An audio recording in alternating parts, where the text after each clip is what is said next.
For decades, the United States has spent trillions on national defense, from Afghanistan to Iraq, Syria to Ukraine. Yet behind every missile launch and fighter jet test lies a question too few ask: who really profits from perpetual war? Tonight, we'll explore an industry worth over $1 trillion, dominated by contractors, lobbyists, and tech giants. A network that thrives on conflict and quietly shapes global policy. This is not speculation. It's documented, measurable, and at the center of America's economic and military machine. The U.S. defense sector is an economic powerhouse. In 2024, the Pentagon's budget exceeded $886 billion, with additional funds flowing through nuclear programs, homeland security, and foreign military sales. Of this, over half goes to private contractors. The so-called Big Five, Lockheed Martin, RTX, Boeing, General Dynamics, and Northrop Grumman alone captured $771 billion in contracts from 2020 to 2024. Lockheed Martin leads the pack with $313 billion, primarily for the F-35 fighter jet program. RTX follows with $145 billion for missiles, drones, and advanced radar systems. Boeing, General Dynamics, and Northrop Grumman round out the top five, delivering helicopters, submarines, and bombers. Emerging tech firms are also gaining ground. Palantir, Anduril, and SpaceX have collectively secured billions in AI, counter-drone, and satellite contracts, signaling a shift toward digital warfare. Yet one question persists. In a nation where defense spending rivals the GDP of most countries, how much of this is truly for security, and how much is profit-driven? Perpetual war is not an accident. It is sustained by a cycle of fear, policy, and profit. A threat emerges, real or perceived. Politicians respond, media amplifies concern, and soon the Pentagon requests additional funding. That funding flows to contractors who build weapons, supply equipment, and train forces. A portion returns as lobbying and campaign contributions, ensuring that lawmakers approve the next budget increase.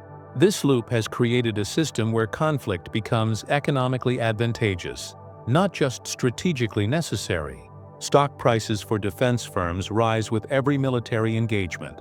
Between 2001 and 2015, defense stocks outperformed the S&P 500 by an average of 58% during active conflicts. And it is not only U.S. operations. Foreign military aid, such as $66 billion to Ukraine and $18.2 billion to Israel, since 2022, boosts arms exports to allies, further extending the industry's reach and profitability. The September 11th attacks marked a turning point. The so-called War on Terror opened a floodgate of defense spending. From 2001 onwards, over $14 trillion has been spent on military operations, with private contractors receiving between 1/3 and 1/2 of that amount. Companies like Halliburton and KBR became symbols of war profiteering, securing tens of billions in no-bid contracts. Blackwater, now Academy, drew controversy for security operations abroad. Traditional giants benefited immensely. Lockheed Martin's revenue doubled by 2008, while RTX and Boeing enjoyed consistent growth. Emerging tech firms joined the fray, providing AI analytics, drones, and surveillance systems. Even when U.S. troops withdrew from Afghanistan in 2021, the industry simply shifted focus. The digital and globalized battlefield ensured continuity of revenue streams. And the system thrives not only through contracts, but through influence. Defense companies spend over $140 million annually on lobbying. Nearly 950 lobbyists navigate Capitol Hill, many of them former Pentagon officials. This revolving door ensures policies align with corporate interests. From 2019 to 2023, 50 former Pentagon employees joined private defense firms. Campaign contributions, $22 million in 2010, alone reinforce relationships with lawmakers. The result, a defense ecosystem where budgets rise consistently, often beyond strategic necessity. The lines between national security and corporate profit blur. War is profitable, but at what cost? Post 9/11, conflicts have resulted in over 940,000 direct deaths, with up to 3.8 million more indirectly from displacement, famine, and disease. Millions more were injured or forced to flee their homes.